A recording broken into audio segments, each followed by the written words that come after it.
Hola, ¿qué tal? Buenos días. Mi nombre es Sinue Aro.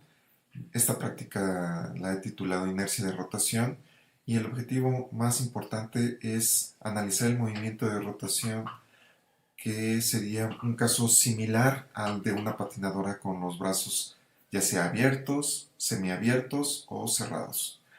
Y a partir de este movimiento lo que vamos a hacer es medir el radio de giro, la rapidez, la aceleración angular y la torca y otras variables más que vamos a ir definiendo con el objetivo de pues describir este movimiento de rotación. Y a partir de estas variables nosotros podemos calcular la inercia de rotación y cuantificar el error asociado a estas mediciones.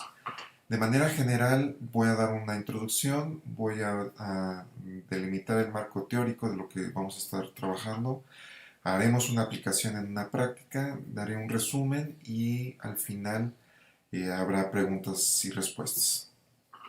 Entonces, para comenzar, este huracán que les estoy mostrando tiene dos tipos de rotación.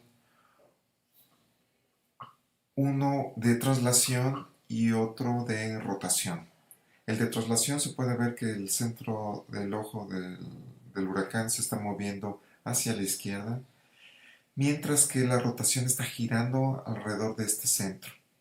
Conforme nos vamos alejando del radio, se ve diferente, se puede notar de que el movimiento de estas masas de aire ocurren a diferentes rapideces. Tengo que aclarar de que existen dos marcos de referencia inercial, que son los que regularmente nosotros utilizamos en clase, donde el marco de referencia debe ser una velocidad constante y donde se conservan las leyes de Newton. Y existe por otro lado, otro marco de referencia es el llamado no inercial, donde la velocidad no es constante, entonces el marco de referencia puede estar acelerado y puede presentar entonces fuerzas ficticias. Nosotros en este caso vamos a estar siempre hablando de marco de referencia inercial. Muy bien, entonces para analizar las variables de movimiento haremos una comparación entre lo que conocemos de la traslación y lo contraponemos con la rotación. Por un lado existe la velocidad lineal, que es el cambio de la posición con respecto al tiempo, y a su vez pues tenemos la velocidad angular, la rapidez angular, que es el cambio del ángulo, en vez de la posición sería el cambio del ángulo con respecto al tiempo. Después tenemos aceleración lineal y en este caso de rotación tenemos aceleración angular. Y esto es considerando de que el movimiento sucede alrededor de un eje de giro y todas las partículas están girando sobre ese centro. Después tenemos la inercia, que por un lado es esta masa, o en este caso vamos a llamarla inercia rotacional. Tenemos el momento y la fuerza, que lo vamos a estar definiendo más adelante. En este caso la patinadora ven que está girando sobre el eje de rotación. Y entonces para comenzar vamos a generar la hipótesis. Si se aplica la misma fuerza, ¿quién de estos dos objetos, un Mini Cooper o un tráiler, ofrece mayor resistencia al movimiento? Y este es en el caso de la masa. Estarán de acuerdo de que es el tráiler, es mucho más masivo. Pues existe una contraparte con la rotación. Si les dijera quién ofrece mayor resistencia al movimiento, una patinadora que tiene los brazos abiertos o una patinadora que tiene los brazos cerrados. ¿Sí? ¿Ok?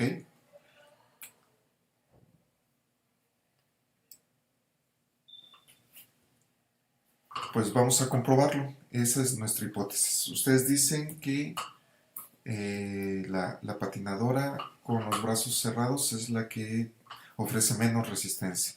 Y entonces, por consecuencia, esta es la que ofrece mayor, en el caso A. ¿Ok? Pues entonces, para comenzar a definir la inercia de rotación, esto depende del objeto, tanto de su masa, así como de la distribución de masa. En este caso tenemos una masa puntual, tenemos el eje de giro y a una distancia r está la masa puntual. Entonces describimos a la inercia de rotación como m por la distancia al cuadrado. Si tenemos otra distribución de masa, por ejemplo un cilindro, pues entonces el momento de inercia ya se complica, ya tiene un factor de un doceavo con respecto a la longitud del cuadrado y un cuarto para la parte del radio al cuadrado. Si este cilindro gira alrededor de su eje de simetría, pues entonces simplemente es un medio de la masa por la distancia al cuadrado, por el radio al cuadrado. Si es una esfera, es 2/5 de la masa por el radio de la esfera al cuadrado. Y así, para cada una de las distribuciones podemos tener diferentes momentos de inercia o inercia de rotación. En general, la inercia de rotación la podemos escribir como una fracción, una constante multiplicada por la masa del objeto multiplicado por la distancia al cuadrado de la distribución. En este caso, A es 1 para una masa puntual. Si hacemos la primera aproximación, el describir a una bailarina, pues lo vamos a hacer a través de dos masas puntuales. Es decir, si la bailarina con los brazos abiertos, vamos a poner una varilla que une a dos masas puntuales con una distancia L. Y vamos a tener a otra bailarina con brazos cerrados, que quiere decir que recorta esta distancia del eje hacia los brazos. Y entonces las inercias de rotación pues son aditivas. Sumaríamos la inercia de una masa puntual A más la otra inercia de rotación en la otra parte. En este caso son simétricos, hemos puesto las masas puntuales simétricas. Y entonces tenemos dos veces la masa por la distancia al cuadrado. En este sentido definimos que la variable dependiente son la suma de las inercias de rotación, y en este caso nosotros vamos a estar variando la longitud de los brazos y esa vamos a hacer la variable independiente. La hipótesis es: si nosotros tenemos que LA es mayor que LB, entonces al elevar el cuadrado sigue siendo LA mayor que LB. Por lo tanto, la inercia de rotación en A va a ser mayor que en B. Es muy parecido a lo que es lo que estaban ustedes comentando en la hipótesis. Entonces podemos concluir en esta parte de que entre la teoría y lo que les dice su sentido común es más o menos. Ahora vamos a comprobarlo con experimento más adelante. Por otro lado, existe otra variable llamada momento angular, que así como existe el momento lineal, que es la masa por la velocidad, en analogía nosotros encontramos que el momento angular es el producto cruz del radio, de la distancia hacia esta masa con respecto al momento.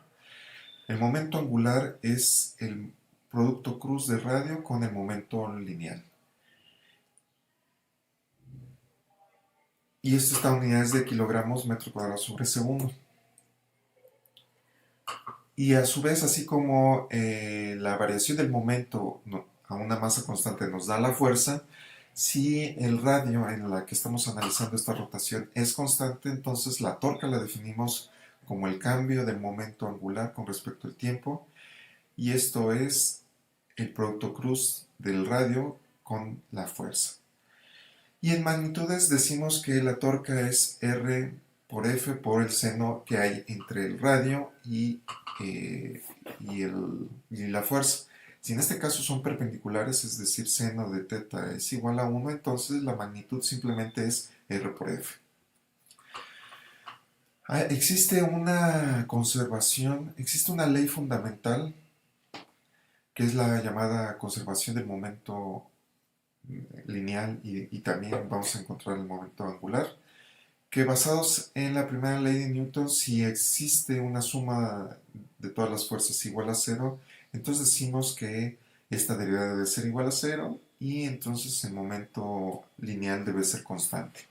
De manera similar, si eh, sumamos todas las torcas y resulta ser cero, que quiere decir que está en equilibrio de rotación, entonces el cambio del momento es cero y decimos que el momento angular también es constante. Y esta es una ley fundamental de la naturaleza, la conservación del momento. Y así otra comparación es la equivalente a la segunda ley de Newton, donde la fuerza es igual a la masa por la aceleración cuando la masa es constante. Y algo similar es que la torca es definida por el momento de rotación o el momento de inercia multiplicado por la aceleración angular. Y entonces, si conocemos nosotros la torca y la aceleración angular, podemos encontrar el valor de la inercia de rotación. Con este dato pasamos a la práctica y vamos a armar el experimento. Vamos a necesitar este material que Nancy por favor nos va a ayudar a repartirlo. Y en esto necesitamos un trabajo colaborativo, necesitamos que tengan un coordinador, quien esté haciendo el experimento, quien esté un secretario a cargo de la computadora, un vocero que registra los datos en papel y un auxiliar en el experimento. Entonces pónganse de acuerdo cómo van a trabajar, ¿ok?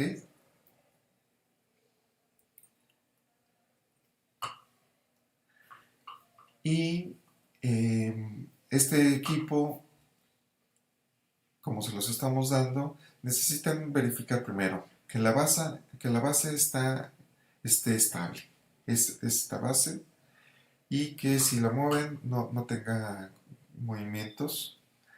Y después que también la polea esté balanceada. Y esto lo vamos a hacer a partir del balancín de la burbuja, con burbuja. Una vez que ya tengan esto, pues lo que se va a estar haciendo es de que se va a convertir en energía potencial. Vamos a poner una masa colgando de un hilo y esta energía potencial va a comenzar a aplicar una torca a esta polea y esta polea a su vez va a transmitir la rotación a nuestra patinadora, que serían estos dos brazos, estas bases puntuales.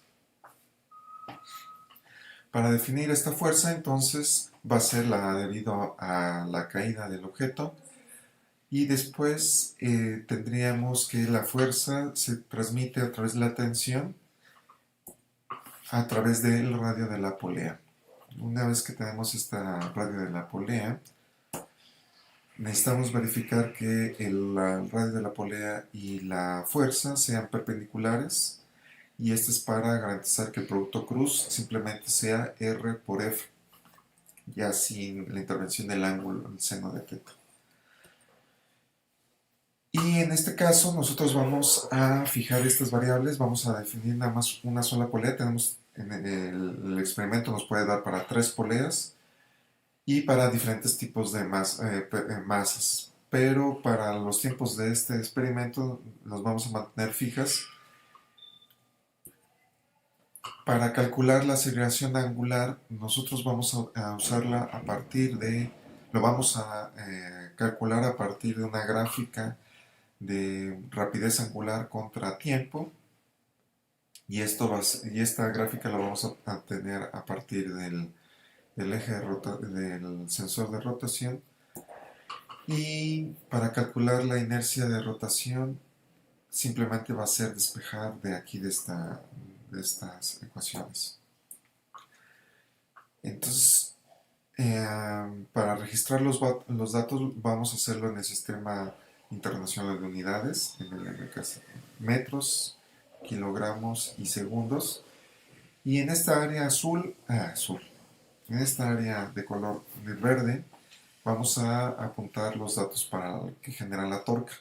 El diámetro de la polea, la masa del objeto que está cayendo, la fuerza, entonces vamos a calcular la fuerza y la torca, que va a ser a partir de R por F si garantizamos de que la torca es, si la fuerza y el radio son perpendiculares. Y ahorita les voy a explicar cómo. Y para calcular la inercia, como les dije, entonces simplemente si conocemos la torca a partir del apartado anterior y la aceleración angular, entonces vamos a calcular la inercia de rotación. Entonces el primer paso que vamos a hacer es encender la computadora, conectar el sensor Capstone, abrir Capstone, conectar el sensor de rotación. Vamos a colocar las masas del latón en el extremo, verifiquen que estén completamente en el extremo, como en el caso A.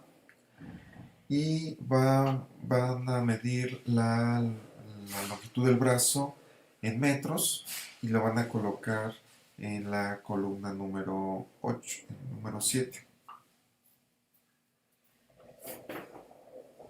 En la 7.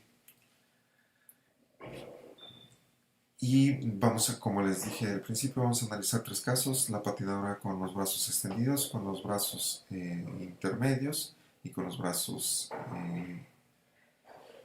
cortos.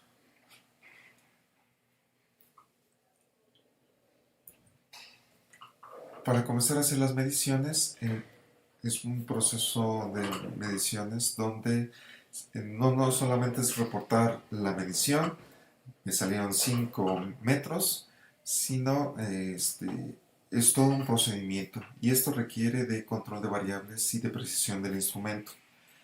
En este caso nosotros vamos a estar controlando la variable del peso y de la polea. Y medir el brazo del instrumento, pues va a depender mucho de lo que del instrumento que les voy a dar. En este caso les estoy entregando una cinta métrica que sus escalas mínimas es de milímetros, y a partir de ellas vamos a determinar la magnitud en el sistema internacional. Las medidas, va a haber algunas medidas que van a ser directas y las otras van a ser indirectas, como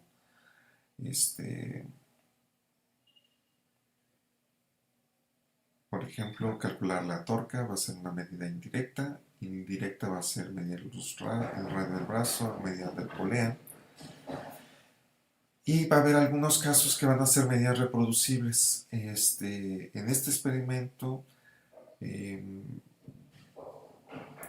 tendríamos que comprobar si son medidas reproducibles o no al hacer varias mediciones. Pero por falta de tiempo nos vamos a quedar que son medidas reproducibles, que quiere decir que si ponemos a repetir el experimento vamos a obtener un valor muy parecido, un valor parecido. Las cifras significativas y el redondeo va a ser importante porque de acuerdo a las cifras significativas, que es el nivel de precisión del instrumento, nosotros vamos a tener que cortar o redondear los valores que están por debajo de estas cifras significativas, y a su vez esto nos va a delimitar o nos va a acotar el error absoluto, que va a ser la mínima escala dividida entre 2, y entonces vamos a poder propagar el error o también calcular el porcentaje de error, que sería el error absoluto entre la medida multiplicado por 100%. Entonces midan la polea de la polea mediana, que sería el diámetro, y a partir de eso calculan el radio, y esto lo reportan en la columna 1 y 2 de la tabla 3. ¿Listos? Ok. Aplicando ahora la fuerza y la torca, primero entonces ya sabemos el radio, y vamos a enrollar el hilo en la polea en la dirección de las manecillas de Rock, de tal forma que al desenrollarse el sistema comienza a rotar en los sentidos en contra de las manecillas del reloj y esto nos garantice que la aceleración angular sea positiva.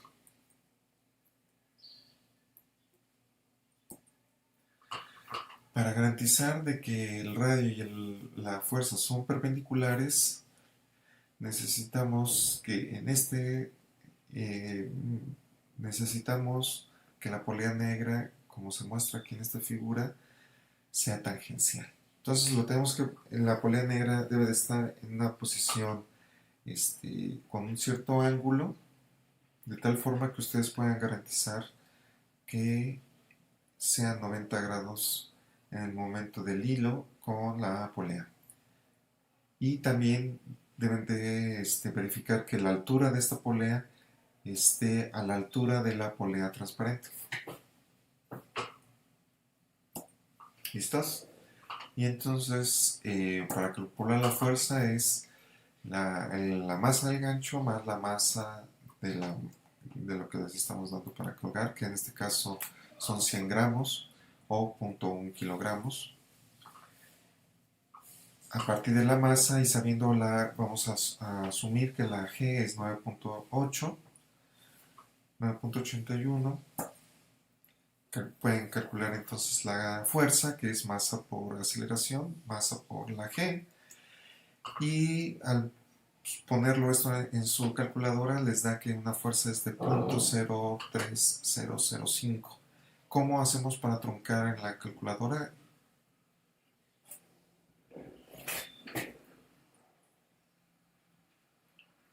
Ok, entonces si tenemos tres cifras significativas y en caso de la gravedad tenemos dos cifras significativas, el valor del redondeo simplemente nos va a quedar como un newton.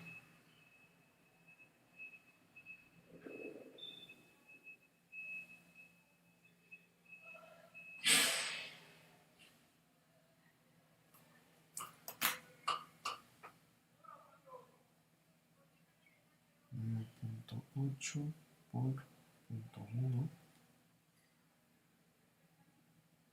punto 8 por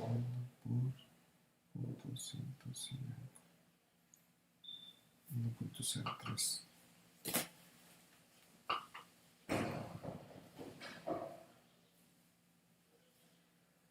Y entonces truncamos y redondeamos. En este caso, si es 1, si tenemos 9.8, en el caso más pesimista, entonces nos quedaríamos con una cifra significativa, 1.0. Y el 3, para redondearlo, el 3 se redondea hacia abajo, entonces sería 0.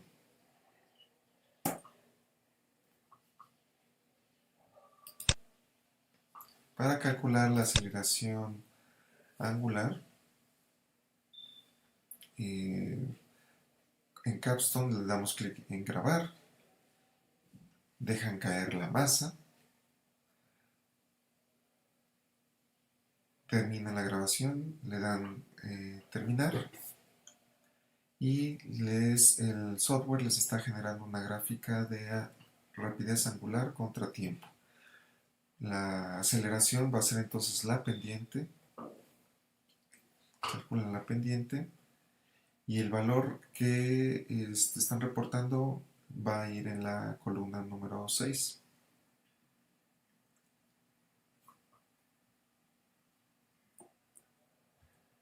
Para hacer el ajuste pueden utilizar esta función de Capstone.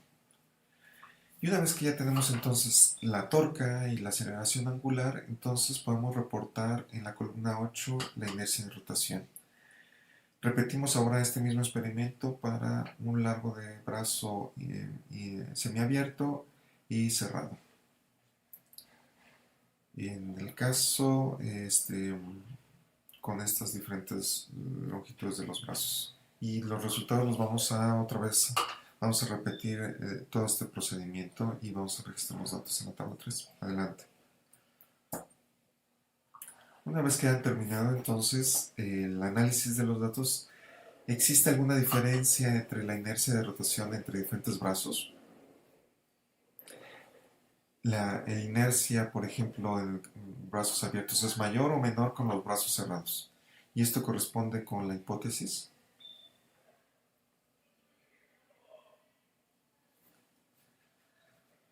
Bueno, pues profundicemos un poco más con la masa del sistema. Si le dan clic en la segunda pestaña de Capstone, va a aparecer una gráfica de la inercia de rotación con respecto a la longitud del brazo al cuadrado. El graficar inercia de rotación con brazo al cuadrado, ¿qué nos estará dando la pendiente? ¿Se acuerdan que el valor teórico esperado de esta ecuación del momento de inercia igual al brazo al cuadrado es proporcional 2 veces la masa? Entonces nuestra pendiente, que estarían ahí midiendo, el valor que estaban midiendo, debería estar relacionado con 2 veces la masa del masa puntual.